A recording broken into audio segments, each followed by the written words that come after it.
Magandang umaga po sa lahat. Yun, dahil tayo po ay naririto, nagkakasama-sama ulit. Yun, welcome ho ulit. Salamat po sa buhay niyo at kayo po ay nakadalo.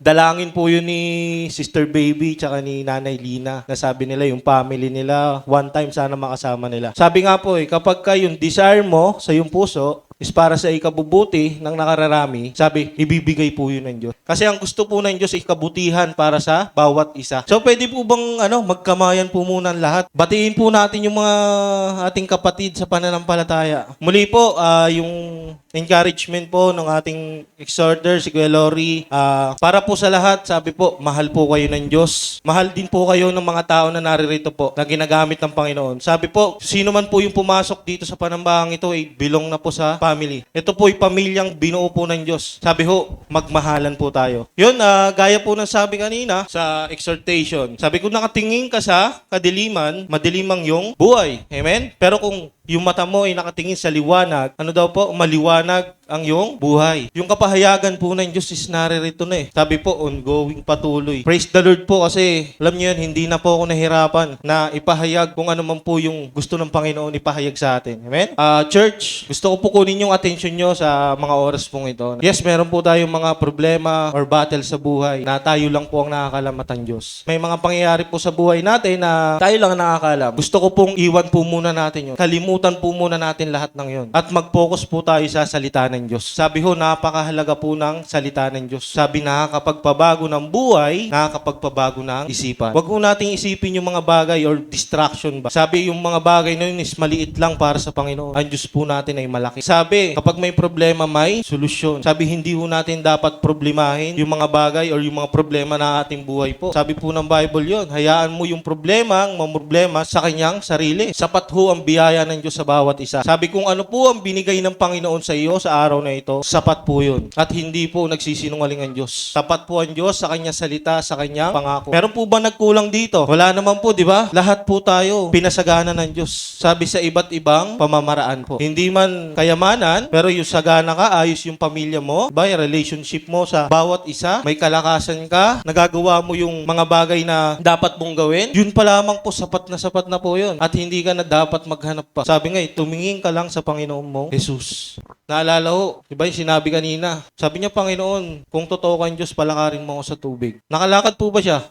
Nakalakad po siya Kaya lang, na-distract po siya sa paligid. Tumingin siya sa mga alon Na ano po nangyari sa kanya? Lumubog po siya. The same ho sa faith natin, sa pananampalataya ho natin, mga kapatid. Sabi po ng Bible, pag nagbasa ho tayo ng Biblia, hindi ho sinabi ng Bible na once na pumasok ka sa panambahan or sumunod ka sa Diyos is madali na yung buhay mo. May sinabi po ba yung Diyos na ganon? Na dahil nasa Diyos ka, okay ka na, wala ka, hindi ka na dadaan sa mga trials ng buhay. Hindi po Wala pong ganon yung sinabi yung Panginoon. Pero meron po siyang pangako. Ano po yung pangako niya? Sabi, dumaan ka man sa mga trials or mga pagsubok ng iyong buhay dahil ikaw ay nasa Diyos. Ano sabi? Ano po yung pangako ng Diyos? Sabi po, hindi ko kayo pababayaan. Yun po yung wala sa iba na meron ho tayo, kaya napakaswerte ho natin. Kaya sabi ho ng Bible, magalak kayo. Lagi kayong magalak. Hindi lang dahil may mabuting nangyayari, kundi dahil may mga bagay na nangyayari sa ating buhay na hindi natin ginusto. Pero sabi ng Bible, magalak ho kayo. Ngayon kung kayo'y totoo sa Diyos. Bakit po?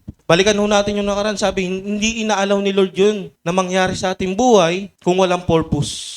May purpose po, sabi ng Bible. Hindi natin alam ang kaisipan ng Diyos. Hindi natin abot o hindi natin arok. Si Lord lang ang nakakaalam kung bakit inalaw niya sa ating buhay yun. Pwede natin sabihin, kaya inalaw ni Lord yun kasi baka meron siyang gustong ituro sa atin. Meron siyang gustong matutunan natin. Pwede po Yung isa pa, inalaw yun ni Lord dahil may tiwala siya sa iyo. Now, kung pinagkakatiwalaan ho tayo ng Panginoon, kapatid, kahit yung pagkatao natin ay hindi perpekto, what more pa si Lord na perfect? Bakit hindi natin pagkatiwalaan ng lubos? Kasi ho, sabi, ang Panginoon po ay hindi tayo bibiguin. May isa siyang salita. Now, church, gaano na ho tayo katagal bilang isang Kristiyano? Doon ba yung nasusukat sa tagal? Sa experience? Hindi po. Sabi ho, makikita lang na maayos ka sa harapan ng Diyos kung sumusunod ka. Sa Kanya salita, ipinapamuhay mo. Yan po, yung fruit of the Holy Spirit. Kung nakikita ho yan sa buhay mo, sabi dun, nakikita na totoo ka sa harapan ng Diyos. Pero church, Sa mundo po kasi, sabi po, sa school, gumagraduate. Sa trabaho, may end of contract. Sa pagiging isang Kristiyano po kaya, sabi, hindi pwedeng pumasok ka ng grade 1, pagkalipas ng ilang taon, grade 1 ka pa rin. Pag pumasok ka sa trabaho, construction worker, labor ka, makalipas ang ilang taon, labor ka pa rin. Anong nangyari po? Wala pong progress. Now, church, question po, bakit po tayo nandirito sa ating simbahan? Bakit po tayo nag-aaral na salita ng Diyos? Para po matuto. The same ho, sa school, bakit nag-aaral yung mga estudyante para matuto? Now, ang question po is, nag-matured na po ba tayo bilang isang Kristiyano? Kasi ho, sabi, matagal na ho nating alam ang salita ng Diyos. Men? Totoo po. Ito church, kailangan nating sabihin to kasi sabi, ang katotohanan ay masakit pero yung katotohanan ang magpapalaya sa bawat isa. Now church, sino po ang nag-mature na bilang isang Kristiyano? Nag-mature na po ba? Sige nga po, pakiisip po. Tingnan nyo po yung sarili nyo kung nag-mature na ba kayo. Kung nag-mature na po kayo bilang isang Kristiyano, patunayan nyo ho. Ipakita nyo ho. Lakaran nyo ho. Pero kung hindi pa, sabi mag-humble ka sa Lord. Kasi nasasayang yung oras eh. Sabi po, sa church, hindi po tayo naglalaro. Hindi po tayo naglalaro dito sa church. Sabi, buhay ang usapan dito. Yung kaligtasan ng bawat isa. Men? Kaya sabi, hindi po tayo pwedeng maglaro o magpabanjing-banjing lang eh. Now, kung hindi po pa tayo, di ba, sa tagal natin bilang isang Kristiyano, nakakarinig ng salita ng Diyos, hanggang ngayon wala pa rin nangyayari, wala pa rin bunga, lumapit na kayo sa Diyos. Lumapit na tayo sa Diyos, magpakumbaba na ho tayo. Ihingi natin yung tawad, isuko natin yung mga bagay sa buhay natin na hindi karapat-dapat. Kasi lagi ho natin naririnig sa church, ang buhay ay saglit lang. Sabi ng Bible, parang hamog. Ganun po kabilis. Sabi, may mga bagay sa ating buhay na nangyayari na hindi natin inaasahan. Ngayon, kung dumating yung time, di ba, na datnan ho tayo ng ganun sa ating buhay, na hindi natin inaasahan, hindi natin gusto, ano pong mangyayari sa atin? Men? Ito, paulit-ulit na ho itong naririnig eh. Famous na famous ho. Hindi ho tayo nananakot, pero nag-i-encourage po tayo. Huwag niyo hong katakutan na may impyerno kung kayo ay nasa Diyos. Matakot ho kayo kung kayo'y wala sa Diyos. Sabi po, totoo kailangan natin sabihin yung totoo. Church, ano na, galaw-galaw. Si Kuya, grabe naman magsalita. Kala mo perfect. Yes, hindi po ako perfecto. May pagkukulang din po ako. Kaya nga po, ginagawa ko yung makakaya ko para makasunod sa Diyos. Hindi po ako nagyayabang dito o hindi ko po kayo minamaliit. Sinasabi ko po ito kasi mahal ko po kayo. Sabi ho kanina, mahal kayo ng Diyos. Sabi, mahalin mo ang iyong kapwa gaya ng pagmamahal mo sa iyong sarili. Ang tunay na pagmamahal po sarili, hindi yung binibilihan mo, binibili mo lahat ng gusto mo, hindi po yun. Ang pagmamahal po sa sarili is yung lumalapit sa Panginoon Diyos. Bakit po? Si Lord yung makakapagbigay ng lahat sa iyo. Si Lord yung kailangan mo, wala na pong iba. Mabigat ba? Hindi naman po eh. Salita ho ng Diyos yun, mga kapatid. Sabi, wala pong nanggaling sa amin. Kundi yung sinishare po namin, binabahagi po namin dito is galing sa na church. Naalala nyo pa ho ba? Sino po yung mga nanonood sa online? Sabi, naalala nyo po ba yung merong heart ng pagiging servant? Sige nga po, taas po ang kamay sinong gustong maging servant ni Lord. Taas po yung kamay. Wala, konti lang. Konti lang yung gustong maging servant ni Lord. Church, kailangan po natin yun.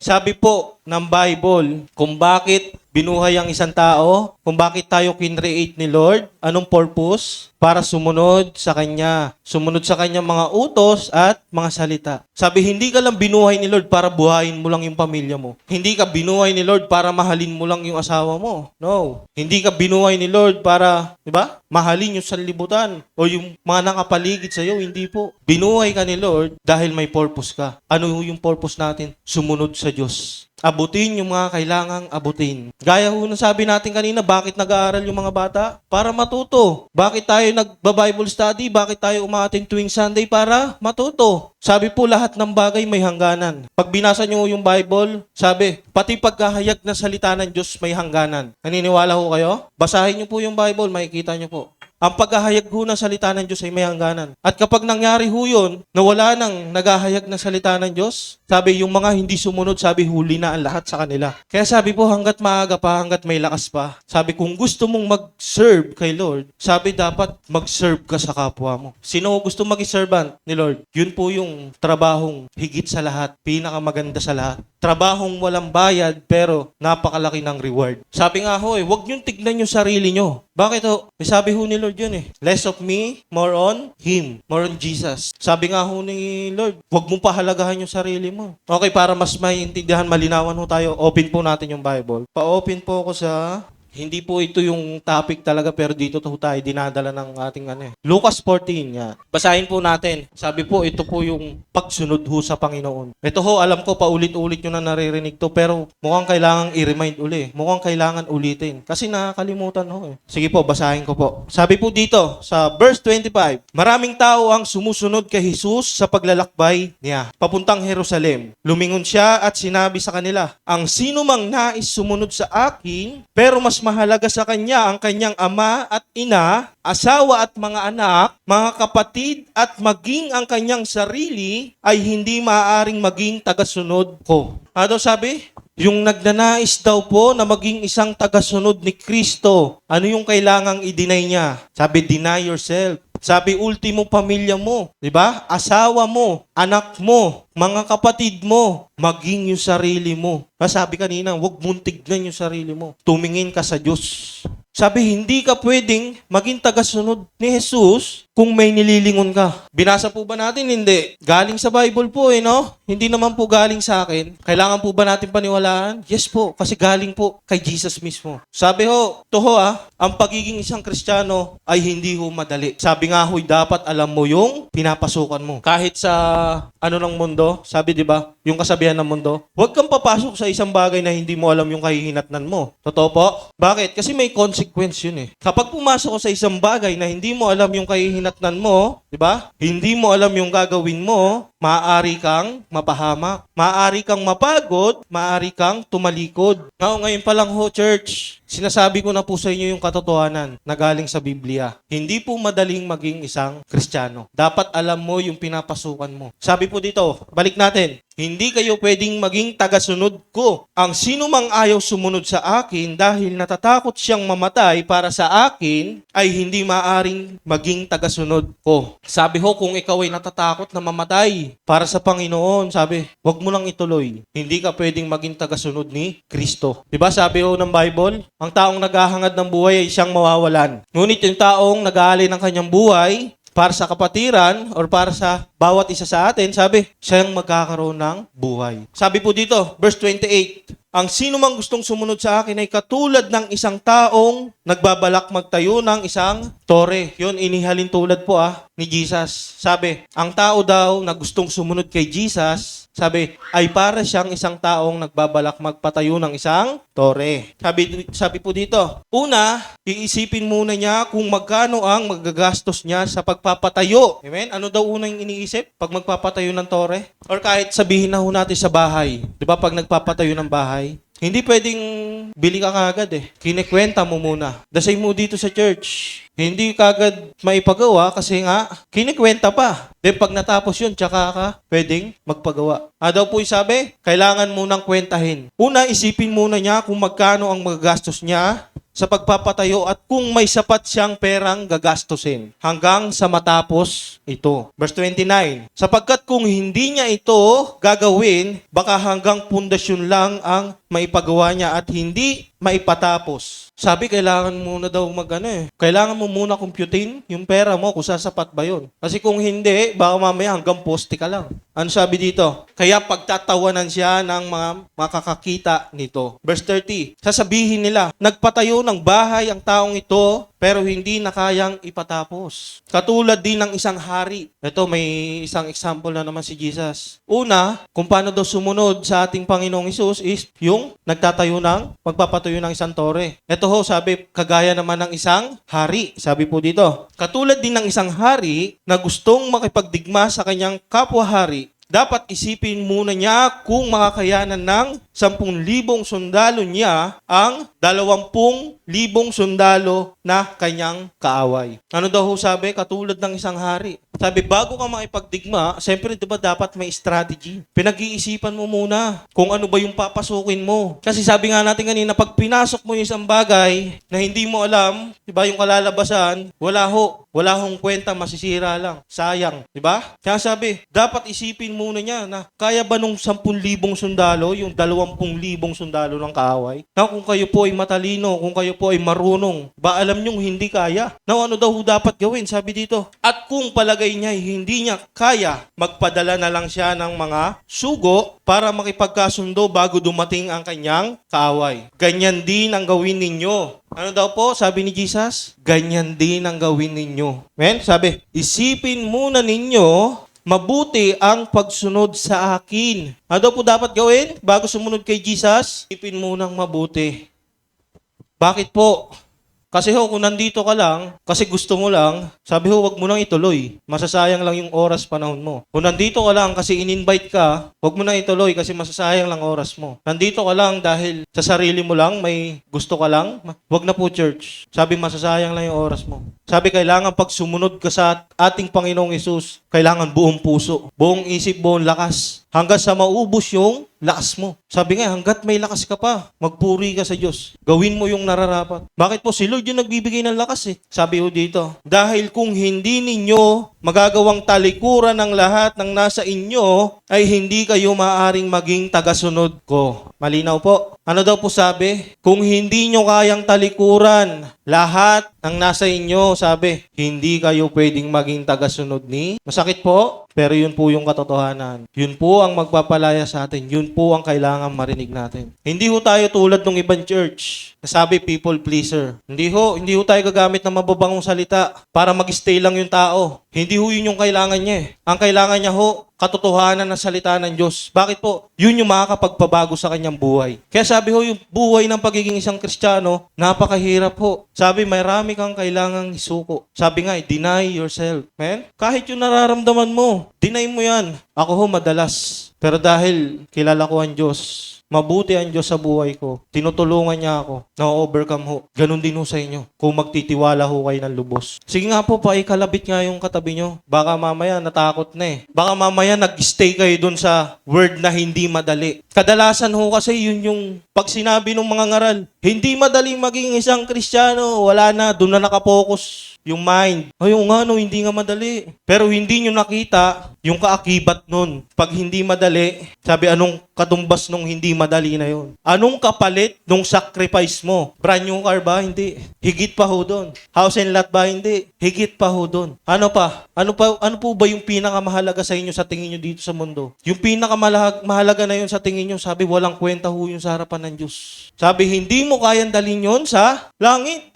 Iiwan mo yun, masisira yun, mabubulok yan. Pero yung reward ni Lord, pag nagtiis ka, amen, walang hanggang buhay. Nasisira po ba yun? Hindi po. Sabi po, pag nandun ka na, panghabang buhay ka na. Pero sabi, pag nandun ka sa impyerno, panghabang buhay ka na rin. Wala nang balikan. Naalala niyo yung istorya ni, nung mayaman tsaka ni Lazarus? Diba? Namatay siya eh. Yung mayaman namatay. Napunta siya sa impyerno. Diba? Anong nangyari ho? Nakita niya yung mahirap kasama ni Abraham. Doon, masarap yung buhay. Pero siya, sabi niya, naghihirap siya, naiinitan siya. Ang sabi niya kay Abraham, Ama, pabalikin niyo ako sa lupa para pasabihan ko yung mga kapatid ko. Sabi, hindi na pwede. Once na nandiyan ka na, dyan ka na. Kaya ito, pag-isipan nyo mga kapatid. Once in a lifetime lang ho yun. Kaya kailangan, sabi, maging matalino ho kayo. Wala naman ho sigurong kinrate si Lord na hindi matalino eh, no? Lahat po kayo matalino. Pero, decision making ho. Now, kung sakali man dumating yung araw na yon, wala ho kung pwedeng sisihin. Hindi ho natin pwedeng sisihin si sister, si ganto, si pastor, si ganyan. Hindi kasi ako sinabihan, hindi ganyan. No. Ikaw mismo sa sarili mo ang mag-aayos sa harapan ng Diyos.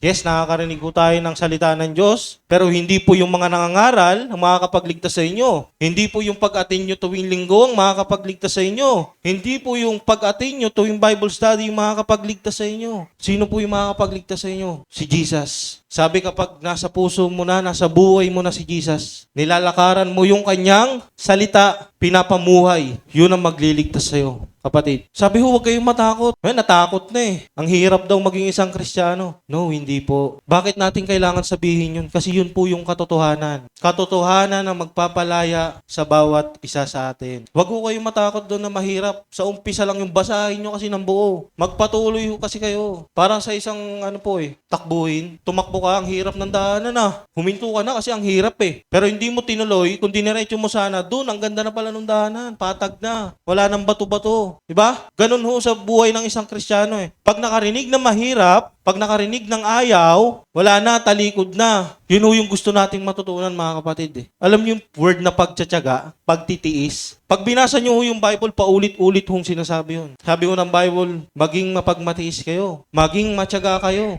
Tinan niyo ho yung fruit of the Holy Spirit. Bakit po may patience? Alam ni Lord na kailangan natin yung patience eh. Men? Kasi alam ni Lord na may pagdadaanan ho tayo na trials or baku-bakong daan sa ating pong buhay. At ano hong kailangan natin doon? Sabi, kailangan mo ng patience. Kailangan mo magtiyaga. Meron bang madali sa mundong ito? Wala. Sa trabaho ba, may madali bang trabaho? Wala din ho. Sa pag-aaral ho ba, may madali? Wala din po. Lahat po mahirap. Mas lalong mahirap po doon sa taong walang Panginoon, walang Diyos na kinikilala. Pero mapalad ho tayo, mga kapatid, na nakakilala sa Diyos dahil merong gumagabay, tumutulong ho sa atin. Yun ho yung hindi nakita ng iba, yung suporta ng Diyos. Yun ho yung wala sa iba. Church, kaya sabi, magalak kayo. Huwag mong dibdibin, kapatid. Huwag mong tignan ang sarili mo. Bakit po? Same lang naman ho eh. Pare-pares ho tayo tao. May pagkukulang? Yes. May pagkakamali? Yes. Sige nga po, taas kamay, sinong perfect dito? Di ba? Wala po eh. Lahat ho tayo may pagkukulang sa harapan ng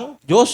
Now, anong dapat mong gawin dahil kulang ka? Sabi, magpapuno ka sa Diyos. Sino ho ba yung nagpupuno sa atin? Sabi, bakit tinawag tayong mga anak ng Diyos? Dahil kanino? Kay Jesus. Kung sino sumampalataya sa Kanya, nabigyan ng pagkakataon maging anak ng Diyos. Pero, ang totoo po, lahat po tayo ay kandidato ho or nakahanda na para parusahan. Yun po yung katotohanan. Wala hong nakapasa kahit isa sa atin. Kasi nga ho, lahat po tayo ay kulang. Now, sige, tignan mo yung sarili mo, kulang ka talaga. Sige, tignan mo yung kapwa mo, kulang naman talaga yan. Kahit saan ho tayo mapadpad, kahit saan ho tayo mapuntang church, kung ang mata mo, sabi nga, ay nakatingin sa kadiliman, walang liwanag doon.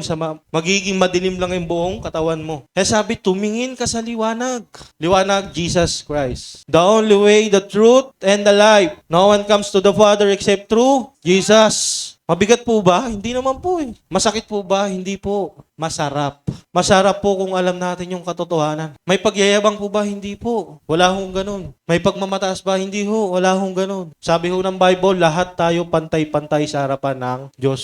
Sabi nga ng Bible, huwag mong isipin na mas magaling ka sa isa. Sabi, nagmamalaki ka kung iniisip mong mas magaling ka sa kanila. Sabi, paano ang magiging servant kung ang tingin mo sa iba ay mababa? Naalala niyo po si Jesus? Ano pong ginawa ni Jesus? Kahit siya po ay Diyos, dumating pa sa point na hinugasan niyo yung paa ng kanyang mga alagad. Tinignan ba ni Jesus na mas mataas siya kaysa doon sa mga alagad? No. Ano sabi ni Jesus? I am the only way. Now, paano ho ginawa ni Jesus? Now, sino po gusto maging servant ni Lord? Again, taas po ang kamay. Taas niyo po lahat. Kasi kung ayaw niyo itaas, hindi ka... Ayaw maging servant ni Lord. Bahala ka, kapatid. Hindi na nagkulang ang Panginoon ang kanyang mga ginamit para paalalahanan ka, para sabihan ka. Wala kang dapat sisihin. Now, ano daw dapat gawin para maging isang servant ni Lord? Sabi, wag mong unahin yung mga bagay sa paligid mo. Family, mga mahal sa buhay, sarili. Ano pa? Maging mababa ka sa harapan ng iba. Amen? Yun po yung pinakamahalaga. Sabi po ni Jesus, learn from me, for I am gentle and humble. Pinakamahalaga ho sa lahat yung may mapagpakumbabang puso. Bakit po si Jesus? Ginawa po yun eh. Para maging servant ka, mag-serve ka. Hindi sinabing pag nagsiserve ka kay Lord, is mas mataas ka sa iba. Kung nagsiserve ka kay Lord, maging mas mababa ka, mag-serve ka sa iba. Yun ho yung sinasabing,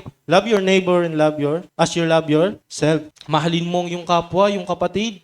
Two greatest commandment po. Mahalin mo ang Diyos ng iyong buong puso, buong isip, buong lakas. Mahalin mo ang iyong kapwa gaya ng pagmamahal mo sa iyong sarili. Now, bakit ho natin nire-remind? Bakit natin nire-recall? Kasi ho, may sakit ho tayo, makakalimutin. Ako po, may sakit po ako nun, makakalimutin. Iniwan ko po yung motor ko dyan, nandun yung cellphone ko.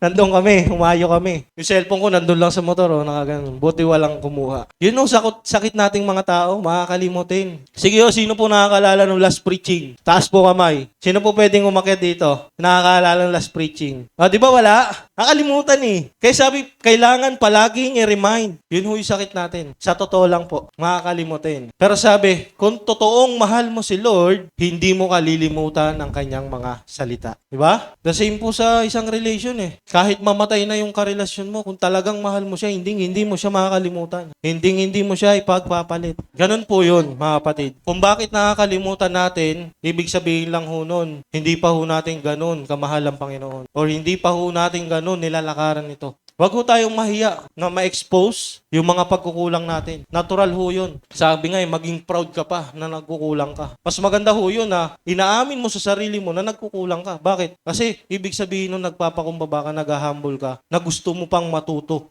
Amen? So church, ano daw ho sabi kanina? Para maging isang servant, ibaba mo ang iyong sarili. Di ba napakasarap ho pakinggan eh. Hindi naman ho masakit eh. Hindi naman ho mabigat, magaan, masarap. Sabi nga ni Pastora. Bakit ho? Yun po yung kailangan ho natin. At yun po yung makakapagpabago sa ating buhay. Sabi ko, sabi ko gusto ko sanang balikan yung Hosea. Kasi may gusto sanang i-correct lang din. Tapos may naputol ho kasi doon, hindi natin na tapos. Pero di ko po alam, dito po tayo dinala ng Panginoon. Hoping and praying po na mabalikan ho natin yun at matapos. Pero sabi maiksi pa naman yung oras, punta na ho tayo dun sa ating Kuya, punta po tayo ng Romans 12. Romans 12 po. Umpisahan ho natin. Ito, famous verse din ho to. Palagi ho natin naririnig. Sabi po dito sa Romans 12, verse 1, sabi, kaya nga mga kapatid, nakikiusap ako sa inyo alang-alang sa maraming pagkakataong kinaawaan tayo ng Diyos. Amen? Ibigay ninyo sa Kanya ang inyong sarili bilang mga handog na buhay. Banal at kalugod-lugod sa Kanya, ito ang tunay na pagsamba sa Kanya. Amen?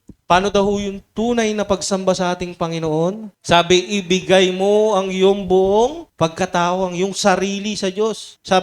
Sinabi po ba doon na ibigay mo lang yung kalahati mo? No. Sabi, ibigay mo lahat. Ganun ho sa pagmamahal eh. Ganun ho sa pagsunod sa Panginoon. Kaya nga sabi kanina sa Luke, di ba? Sabi, dapat wala kang nililingon. Hindi naman porke sinabi na huwag mong pahalagaan is kalimutan mo na, iwan mo na yung pamilya mo. Hindi ho. Baka hindi nyo naintindihan. Ang nais pong sabihin ng ating Panginoon, unahin po natin ang ating Diyos. Kasunod ang ating pamilya, mga mahal sa buhay, ang ating sarili. Bakit ho? Kasi pag inuna natin yung Panginoon, ano yung promise ulit ng Panginoon? Seek ye first the kingdom of God, and all these things shall be added unto us. Diba? Sabi, pag inuna natin ng Panginoon, automatic hindi niya tayo pababayaan. Bakit po inuna niya? Dasay mo sa isang magulang. Diba? Sabi nga, kahit yung anak mo hindi sumusunod sa iyo, hindi mo kayang pabayaan eh. Totoo po ba? Sabi, kahit hindi sumusunod sa iyo yung anak mo, binibigyan mo pa rin yung kung ano yung pangangailangan niya. Amen? Higit pa ho yung Diyos. Kaya nga sabi sa Bible, nagpapaulan ng biyaya ang Diyos sa mabuti at masama. Sabi kahit masama sila, dahil mabuti ang Diyos, tapat siya sa kanyang pangako, sabi, ibinibigay niya pa rin yung pangangailangan. Tingnan nyo yung street people. Wala namang trabaho, bakit nabubuhay? Men, wala sa katinoan, pero bakit? Men, hindi po ba't awat habag pa rin uwi ng Diyos? Diba? Na may magbigay sa kanya, makakain siya. Ganun ho kabuti yung Panginoon. Kaya sabi, ang tamang pagsamba sa ating Panginoon, sabi, ibigay natin ng buong buo ang ating sarili. Hindi ho yung kalahati lang.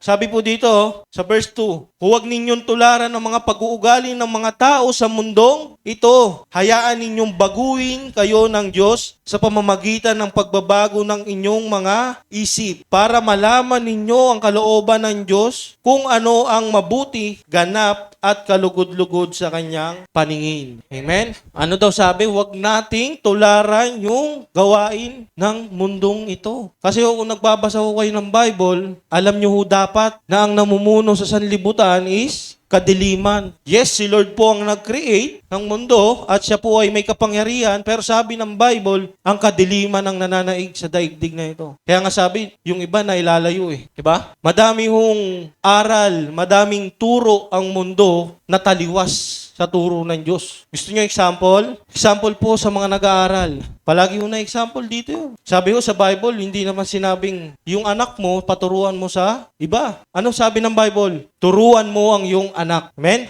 Palakihin mo siya ng may takot sa Diyos. Pero ano ho yung turo ng mundo? Kailangan mag-aral. Diba? Ilang years yung gugugulin. Diba? Now, ngayon ano po yung masamang epekto? Dahil yung bata malayo sa magulang, yung mga kasama, diba? Iba-iba yung pag-uugali, na-adapt nung anak. Kaya pag uwi ng bahay, magugulat ka bakit iba na yung ugali. Diba? May sabi ng ating pastora kanina, kung bakit may nabubuli. Bakit ho? Kasi ho, sa lugar na yun, may kapangyarihan ng demonyo. Kung ang lugar na hindi sakop ng Panginoon, sabi, pinamumugaran ho yun ng kadiliman. Amen? Ay, bakit may mga nabubuli? Magulat ka pag uwi ng anak mo. Diba? Iba na yung ugali. Marunong na magmura. Kasi hindi naman po yun yung ano ng Diyos eh. Hindi yun yung design ng Diyos.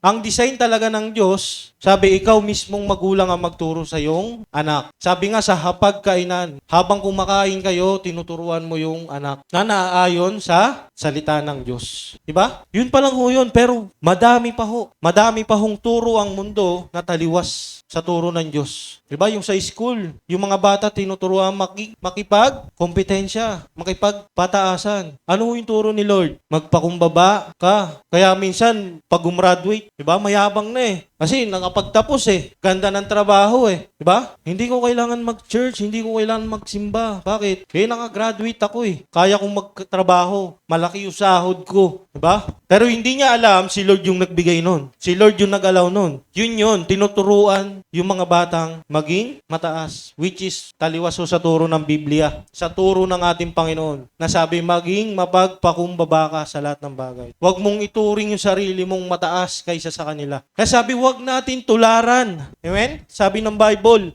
yung mundo, mga tao sa mundo. Hindi sabi po dito, hayaan ninyong baguhin kayo ng Diyos sa pamamagitan ng pagbabago ng inyong isip para malaman ninyo ang kalooban ng Diyos kung ano ang mabuti, ganap at kalugod-lugod sa kanyang paningin. Ano daw po dapat yung unang binabago? Yung kaisipan. Pag ang ating isipan is under ng ating damdamin, wala ho. Bagsak ho tayo. Pero kung ang ating kaisipan ay under ng ating Panginoon, sabi ang mabuting kaisipan ay nanggagaling sa ating Diyos. Sabi magpasakop ka para mabago ang iyong isipan. Pero kung matigas ka, ayaw mo magpasakop sa Diyos, eh hindi kuya, hindi naman sa ayaw ko magpasakop sa Diyos. Ayoko lang sa nangangaral. Walang ganun. Sabi ho, kanina, mahalin nyo yung mga nangangaral sa inyo. Sabi ho, hindi ko kami tumayo dito para magmataas, para ituring yung sarili namin na angat kami sa inyo. Hindi po. Tumatayo ho yung mga lingkod dito ng Diyos para ho abutin yung bawat isa para iparamdam yung pagmamahal ng Diyos. Sa buhay po ng isang Kristiyano, wala na ho dapat ganun. Wala na hong masamang tinapay. Di ba? Kasi pag andamdamin na naig, wala talaga. Eh hindi, nasaktan ako eh. Eh hindi ko kaya. Mas matagal na ako dyan eh. Di ba? Mas marunong ako sa kanya. Hindi ho. Wala hong ganun. Ano ho yung turo? Ibalik ho natin. Kailangan nating magpakumbaba. Kailangan mong mag-lay down. Kung kailangan dumapa ka dyan, dumapa ka. Yun ho yung tunay, di ba? At totoong pagsunod sa Diyos. Yung pagpapakumbaba natin. Huwag niyo ho tignan yung mga nangangaral. Tignan niyo ho yung Diyos. Okay lang naman ho eh. Kahit hindi niyo, di ba? Kahit hindi niyo tignan yung mga nangangaral. Basta tignan niyo yung aral na mula sa Diyos. Dahil yun po ang mahalaga. Bakit po? Kasi hindi naman kayo maililigtas sa mga nangangaral eh. Ang makakapagligtas sa inyo ay ang Diyos. Pag nagpasakop kayo sa Diyos, ano yung nababago daw? Kaisipan. At pag nabago yung ating pag-iisip, sabi po dito, doon natin nalalaman kung ano yung kalooban ng Diyos. Kaya po pala hindi natin maunawaan eh. Kasi hindi pa sakop ang ating kaisipan sa Diyos. Hindi pa tayo nagsusurrender sa Diyos. Kaya hindi ho natin naunawaan. Totoo po ba? Totoo po yun. Kasi sabi, mauunawaan mo lang ang kalooban ng Diyos kung ikaw ay sakop niya na. Men? Kung ikaw ay may pagpapakumbaba na. Pero hindi ho, di ba? Bakit hindi daw maunawaan? Kasi ho, hindi pa natin sinusuko lahat. Now, church, ito po yung oras, panahon. Sabi, hindi pa po huli ang lahat. Habang may buhay, may pag-asa. Habang may lakas, sabi, gawin mo ang mabuti. Gawin mo ang tama. Sabi ngayon pa lang, hindi bukas, hindi sa susunod. Ngayon na mismo, isuko mo na sa Diyos yan. Hindi yan sa Diyos. Sabi po dito, pamamagitan ng pagbabago ng inyong mga isip para malaman ninyo ang kalooban ng Diyos kung ano ang mabuti at ganap at kalugod-lugod sa kanyang paningin. Verse 3, sabi, sa biyayang ipinagkaloob ng Diyos sa akin, sinasabi ko sa inyo na huwag ninyong pahalagahan ang inyong sarili ng higit sa nararapat. Malinaw po ba? Kaya nga sabi natin kanina, less of me, more on Jesus. Kailangan ho natin yun. Kailangan ho natin males. Sabi, huwag niyong pahalagaan ang inyong sarili ng higit pa sa nararapat. Sa halip, suriin ninyong mabuti ang inyong kakayahan ayon sa pananampalatayang ibinigay ng Diyos sa inyo. Ano daw po yung dapat gawin? Sabi, suriin daw natin kung ano yung kakayahan batay sa ating pananampalataya na ibinigay ng Diyos. Kasi sabi ho, di ba, paulit-ulit natin naririnig, we are one body of Christ. At lahat po tayo ay may function. Sa katawan ho ng tao, wala pong hindi nagpa-function eh. Lahat po may function. Taas po ang kamay ng kaisa na sa katawan ni Kristo. Sige nga po, taas po ang kamay. Sino ang kaisa na sa katawan ni Kristo? Kung tayo po ay kaisa na sa katawan ni Kristo, sabi, gawin natin kung ano yung nararapat. Ano yung function talaga natin. Sabi po dito, suriin ninyong mabuti ang inyong kakayahan ayon sa pananampalatayang ibinigay ng Diyos sa inyo. Kung paanong ang katawan ay binubuo ng maraming bahagi, amen? At bawat bahagi ay may kanya-kanyang gawain. Amen? Verse 5, ganoon din tayong mga mananampalataya. Kahit na marami tayo, iisang katawan lang tayo kay Kristo. Amen? At magkakaugnay tayo sa isa't isa. Iba't ibang kakayahang ibinigay sa atin ng Diyos ayon sa kanyang biyaya. So may biyaya daw ho pala yung Diyos. Sabi, iba't iba. Sabi, kaya gamitin natin ang mga kaloob na iyan. Kung ang kaloob ng isang tao ay pagpapahayag ng salita ng Diyos, kailangang ipahayag niya ito ng ayon sa kanyang pananampalataya. Now, kung ikaw po ay binigyan ng kaloob ng Diyos na maghayag ng salita ng Diyos, sabi, maghayag ka ng salita ng Diyos ayon sa iyong pananampalataya. Verse 7. Kung ang kaloob niya ay paglilingkod sa kapwa, maglingkod sa kapwa. Maglingkod siya. Kung pagtuturo, magturo siya. Kung pagpapayo, magpayo siya ng mabuti. Amen? Kung pagbibigay, magbigay siya ng maluwag. Kung pamumuno, mamuno siya ng buong sikap. At kung pagtulong sa nangangailangan, tumulong siya ng may kagalakan. Church, malinaw po ba? Nakakasunod po? Sabi ho, may function po ang bawat isa. Kung sinasabi ho natin na tayo ay isa sa katawan ni Kristo, church, anong nangyari? Anong function mo? Galaw-galaw. Baka mamaya yung pinasasamahan mong katawan, comatose pala. Hindi pala si Jesus. Kaya yung mag-function. Church, may function po tayo. Kung totoong kaisa tayo sa katawan ng ating Panginoong Jesucristo, gawin nyo kung ano ang nararapat at mabuti. Amen? Sabi, kung ang kaloob mo ay magbigay, magbigay ka. Kung ang kaloob mo ay magpayo ka ng mabuti. Kung ang kaloob mo ay, di ba? Ang daming kaloob eh. Lahat ho yun, sabi. Iba-iba ho tayo. Kuya, yang ka na naman eh. Palagi na lang eh. Hindi ho, kailangan ho natin marinig to. Kailangan ho ma-remind ho tayo. Kasi ho, nakakalimot ho tayo eh. After isang araw pa nga lang, Lunes pa nga lang, limot na ho natin yung pinag-aralan natin Sunday eh. Sabi, kung talagang mahal mo ang Diyos, hindi mo kakalimutan yung aral niya. Kung talagang mahal mo ang Diyos, susunod lalakad ka sa mga sinasabi niya, sa kanya salita. Church, ito po ay para sa lahat. Maging ako man po, yung ipinangangaral ko po, itinuturo ko po sa inyo. Sabi, maging ako po ay natututo. Hindi po ako tumayo dito para magmataas o magmalaki sa inyo. Bawat binabasa ko po dito, ako po'y natututo rin. At pinipilit, sinisikap kong matutunan, masunod, magawa. Sana kayo din po. Ganun po yung sa isang family. Paano mo malalaman na mahal ka ng iyong pamilya? Kapag hindi ka iniiwan. Amen? Kapag kinokorek ka. Amen? Kapag itinatama ka. Amen? Ganun po yung turing ko sa inyo. Family. Pamilya. Ayoko ho na ilan-ilan lang yung matuto. Gusto ko po lahat na nanarito po. Pero sabi nga, kalooban pa rin ng Diyos yun. At ipinagpapasa Diyos ko yun. Yun po ang dalangin ko din. Sa tuwing tatayo ho ako dito, naway maunawaan ng bawat isa po sa atin at maipamuhay at malakaran ho natin. Hindi lang kayo, kasama po ako. Again, wala hong perfectong tao. Wala hong ganun. Kaya sabi nga kung bakit pinagbuo na lang ni Lord, ni God? Kasi hindi mo kayang mag-isa. May nakita po ba yung kamay lang buhay pa? Wala naman di ba? Sabi, magpa-function yan kapag ka nakakabit. Pinaka-ulo. Sino daw yung pinaka-head? Si Jesus. Now, kung ano yung gusto ni Jesus, kung ano yung sinabi ni Jesus, yun po yung susundin natin. Nakakasunod po ba? Naiintindihan naman po. Hoping and praying po. Sabi po dito, tuloy natin. Verse 9, magmahalan kayo ng tapat. Iwasan ninyo ang masama at laging gawin ang mabuti. Diba kanina pa ho yung word na pagmamahal eh.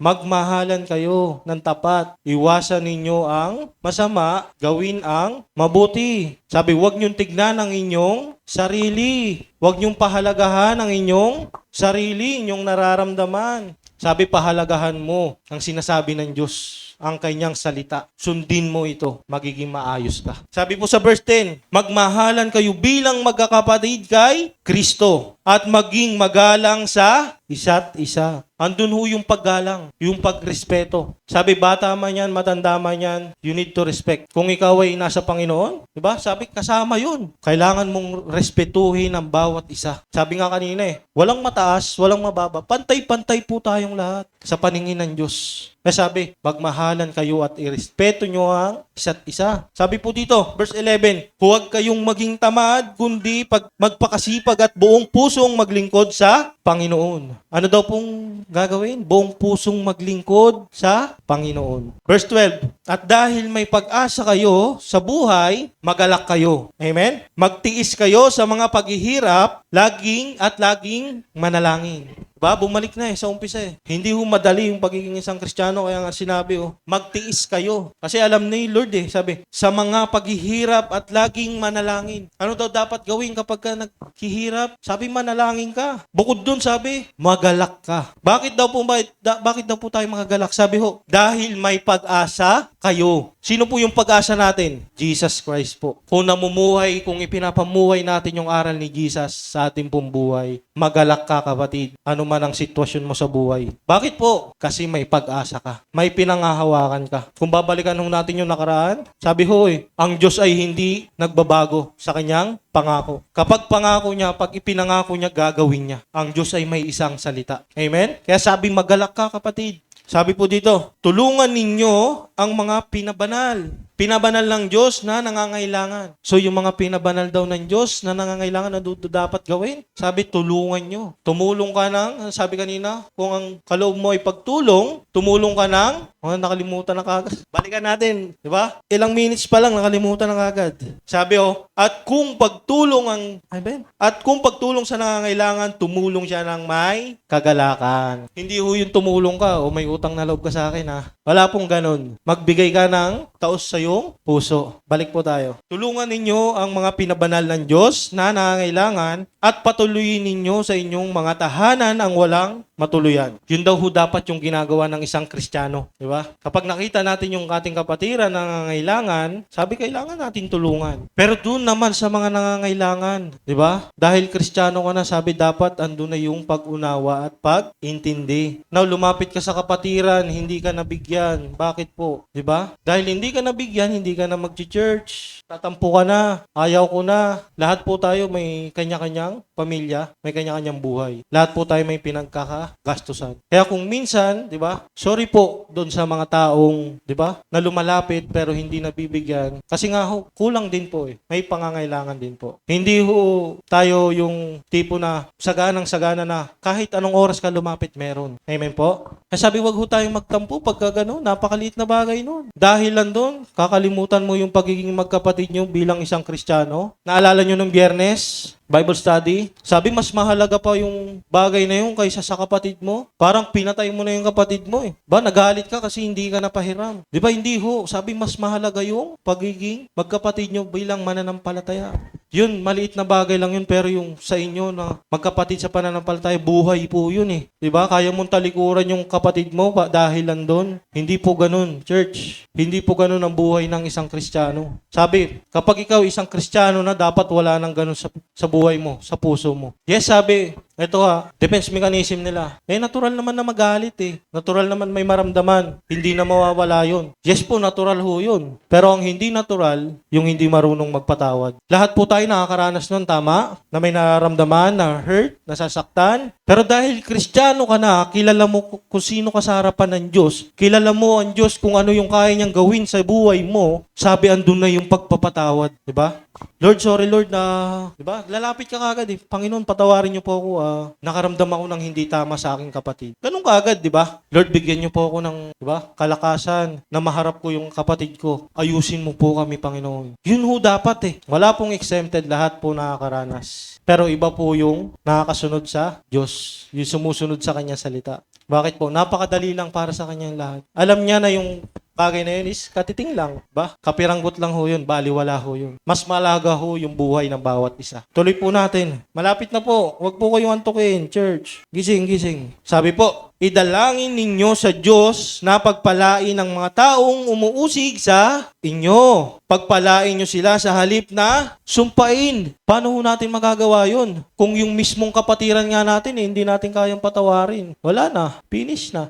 Diba? Sabi, paano natin may dadalangin? Sabi, pagpalain nyo yung mga umuusig sa inyo. Yung umuusig po ba kaaway? Yes. Diba, kaaway ho. Sabi ho, hindi kapanalig. Pero paano natin magagawa yun kung yung mismong kapanalig natin, diba? Kung sa mismong kapanalig natin, diba? Hindi natin kayang gawin. Doon pa lang po, bagsak na ho kagad tayong lahat. Wala na. Now, ano sabi? Sabi kanina, ulitin lang natin. Anong dapat gawin? Pagka ganun, sabi, kailangan meron kang mapagpakumbabang puso. Handang magpatawad. Sabi nga sa Bible pakainin mo pa yung kaaway. Diba? Kaaway na yun Mahirap po ba? Oh, kuya, mahirap Hindi ko talaga siya kayang Church, hindi po mahirap. Hindi po mahirap kung talagang sinasabuhay mo ang salita ng Diyos. Hindi po mahirap kung talaga sumusunod ka sa Diyos. Hindi po mahirap, church. Madali lang ho. Kung talagang namumuhay ka na sa kabanalan. Dahil ayaw mo ng gulo, ayaw mo ng, di ba? Pagkakababahagi, gusto mo ng peace, di ba dapat meron kang patience. Baka nagawa lang sa akin yun ni sister, ni brother, baka dahil may pinagdadaanan lang. Diba? Ganun kagad. Hindi yung damdamin. Kaya nga sabi, wicked heart, mahina ho yung ating puso. Pag yung damdamin natin ang pinairal natin, sabi, babagsak talaga tayo, church. Promise, cross my heart. Pag pinairal ho natin yung ating puso, sabi, bagsak po talaga. Kaya sabi nga, dapat yung ating kaisipan ay sakop ng Diyos. Kailangan yung ating kaisipan ang nangingibabaw kaysa sa ating damdamin. Kasi mahina po ang ating puso. Lahat ng karumihan ay nanggagaling sa puso. Sabi po ng Bible yun. Kaya sabi, wag natin, sabi nga kanina, wag mong intindihin yung sarili mo. Wag mong pahalagahan ng nararapat sa nararapat. Maging matalino tayo, church. Kung ikaw talagang matalino, marunong sa harapan ng Diyos, sabi, gawin mo yung tama. Patunayan mo. Magalak kayo sa mga nagagalak at makiramay kayo sa mga naghihinagpis. Verse 16, mamuhay kayo ng mapayapa sa isa't isa. Huwag kayong magmataas. Sa halip ay makipagkaibigan kayo sa mga taong mababa ang kalagayan. Huwag kayong magmarunong. Church, hindi ho tayo nagmamarunong Iwasan ho natin yun, yung mapagmataas. Kasi kung may pagpapakumbaba, may pagmamataas. Kung ang pagpapakumbaba ay sa Diyos, ang pagmamataas, kanino ho yun? Hindi ho sa Diyos yun. Sa diablo ho yun. Kung yun yung palagi nating nararamdaman, mataas. Mas marami akong alam dyan. No. Church, nagkakasala ho tayo. Repent and sin no more. Kailangan natin ng pagbabago ng kaisipan. Now, paano daw mababago yung kaisipan? Kailangan magpasakop tayo sa ating Panginoon. Gising pa po ba? Hello, church. Parang tulog na. Tuloy po natin. Verse 17, malapit na po tayo. Malapit na. Huwag ninyong gantihan ng masama ang mga gumagawa sa inyo ng masama. Ano daw po sabi? Huwag niyong gantihan ng masama. Sabi, pag ginawang ka ng masama, di ba sabi sa Bible, pag sinampal ka sa kaliwa, bigay mo pa yung kanan. Ganun ho yun. Sabi, ikaw na nga ginawa ng masama Tapos hindi ka pa pinapahalagan mo yung sarili mo. Di ba?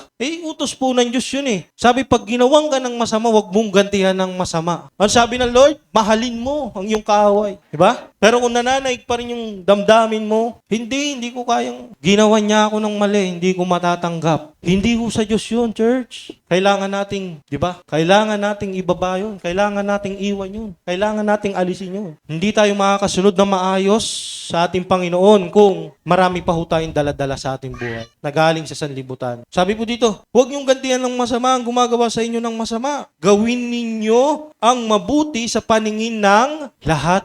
Church, para sa ikabubuti ng nakararami, gawin ninyo ang mabuti. Sabi, kahit pa hindi mo kasalanan, di ba? Minsan, okay din po yun na ikaw na lang yung umaako ng kasalanan ng iba. Paano naman yung kuya? Parang wala naman sa hulog yun. Kasalanan na nga, akuin ko pa. Hindi ho. Ano sabi? Kailangan mo magpakumbaba. Ano pong ginawa ni Jesus? Baka nakalimutan eh. Anong ginawa ni Jesus para sa atin? Church, inako niya ang kasalanan natin. Inako niya yung kaparusahan na para sa atin. Diba? Sabi ni Jesus, I'm the way. Now, kung paano ginawa ni Jesus, ganun mo rin gawin. Minsan, okay lang din na magparaya para sa ikabubuti ng nakararami. Naniniwala po ba, church? Kasi kung wala pa yung ganung sa ating kaisipan, diba, hindi natin nauunawaan ng lubos yung aral ni Kristo. Yung mga itinuturo dito. Minsan, kailangan mo magparaya, kapatid. Okay lang yan. Bakit? Si Lord naman yung nakakakita nun eh. Si Lord naman ang bahala sa'yo. Kawalan ba? Hindi po. Ikaw pang magkakaroon. Dahil, bakit? Ginawa mo yung mabuti. At alam natin po, church, na kapag gumagawa tayo ng kabutihan, sabi may reward. Amen? Now, sino ho yung nawalan? Diba? E di yung hindi nagpatawad.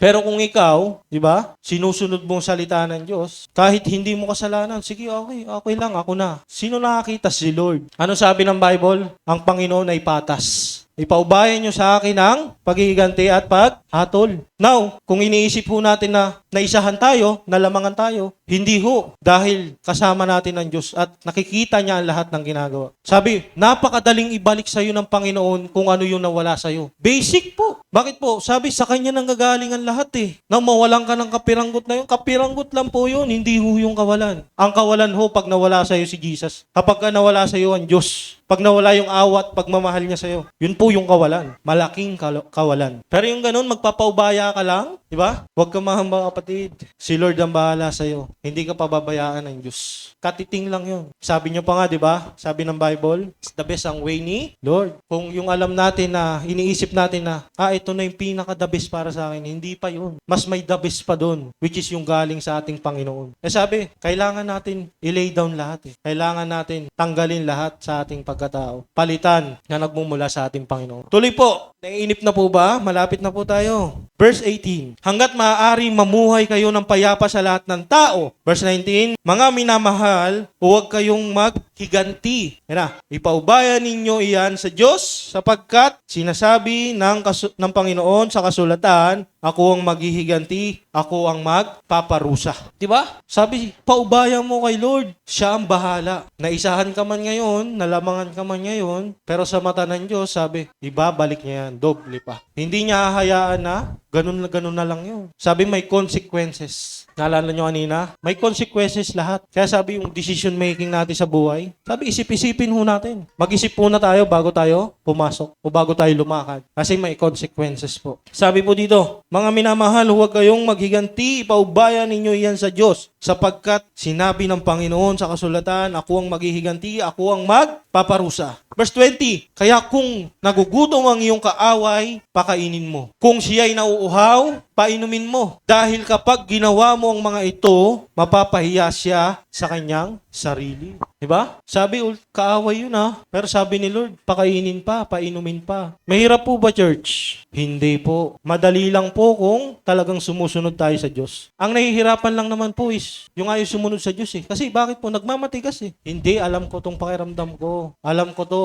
Diba? Kaya nahihirapan. Pero kung ikaw, sabi open ka, diba? Hinahayaan mo si Lord ang gumalaw sa buhay mo. Hindi ka mahihirapan, kapatid. Sabi, pag ginawa daw natin yun, mapapahiya siya. At pag napahiya siya, sabi, may sinabi din po yung Bible na nagiiwan ka ng, nagiiwan ka ng kaisipan sa, nakalimutan ko yung, pero sabi, pag ginagawa daw natin yun, nagiiwan tayo ng parang kaisipan sa tao na yun. Na yun yung nagdudulot para mag-isip siya, tama ba yung ginagawa ko? Ay, mali pala to. Dapat pala ganito, ganyan. Doon pumapasok yung realization. Huwag kayong patatalo sa masama, kundi talunin ninyo ang masama sa pamamagitan ng paggawa ng mabuti.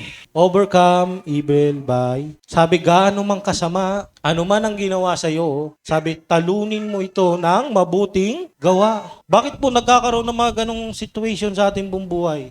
Siyempre po may kaaway eh. Hindi niya po hayaan na maging maayos kayo hanggat nabubuhay kayo sa mundong ito. Andun po yung distraction, di ba? Andun po yung mga bulong. Now sabi, huwag kang magpatalo sa masama. Isipin mo yung pinagdaanan mo bilang isang Kristiyano. Isipin mo yung pinagsamahan nyo bilang magkapatid sa pananampalataya. Di ba? Ganun-ganun na lang, isusuko mo na lang yun ng dahilan doon sa bulong ng kaaway, sa gawa ng kaaway. No, sabi, talunin nyo sa paggawa ng mabuti. Overcome evil by good. Now, alam ko, church, kayang-kaya ho natin yun. Kung tayo po ay susunod sa ating Panginoong Jesus. Kung siya yung maglilid sa ating buhay. Now, church, para sa lahat po ito kahit sa akin po, ako din po ay natututo dito sa binabasa ko po. Baka isipin nyo, pinapatamaan si Kuya AJ, wala po, church. Wala hong ganun. Sabi, nasa isip mo pa lang, ikat mo na. Kapag ka nakaisip ka ng hindi maganda sa iyong kapatid, ikat mo na. Bakit po? Para hindi mo na masabi. Hindi na lumabas. Diba? Wala ho na tayong ganun sa ating buhay. Sabi ho natin, tayo ay kaisa sa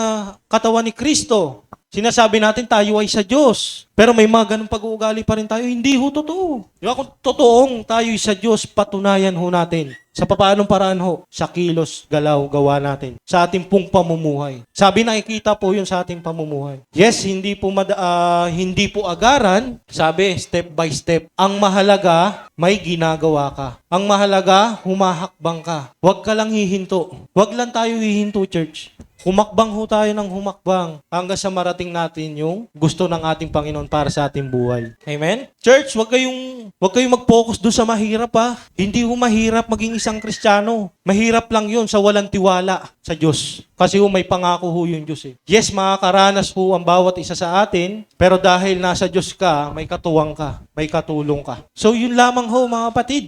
Sana po ay may napulot ho tayong aral, may natutunan ho tayo. Sabi ho yung salita ng Diyos na narinig natin, ipamuhay po natin. Paulit-ulit nating sinasabi yan, church. Bawat salita ng Diyos, sabi, ipamuhay natin. Baon natin sa ating puso. Wag ho tayo tumulad sa iba na pasok dito, labas lang dito. Sabi, nagsasayang lang siya ng panahon. Oras, panahon. Sa tingin ko naman ho, wala naman hong ganun dito sa atin eh. Naniniwala po ba kayo, church? Alam ko ho, na bawat isang naririto ay nagnanais na makasunod sa ating Panginoon. Now, ano daw hong way? Or paano daw ho yung paraan para makasunod sa ating Panginoon? Paano maging servant ni Lord? Magpakababa ka, kapatid. Humble yourself. Maglingkod ka sa iyong kapatid.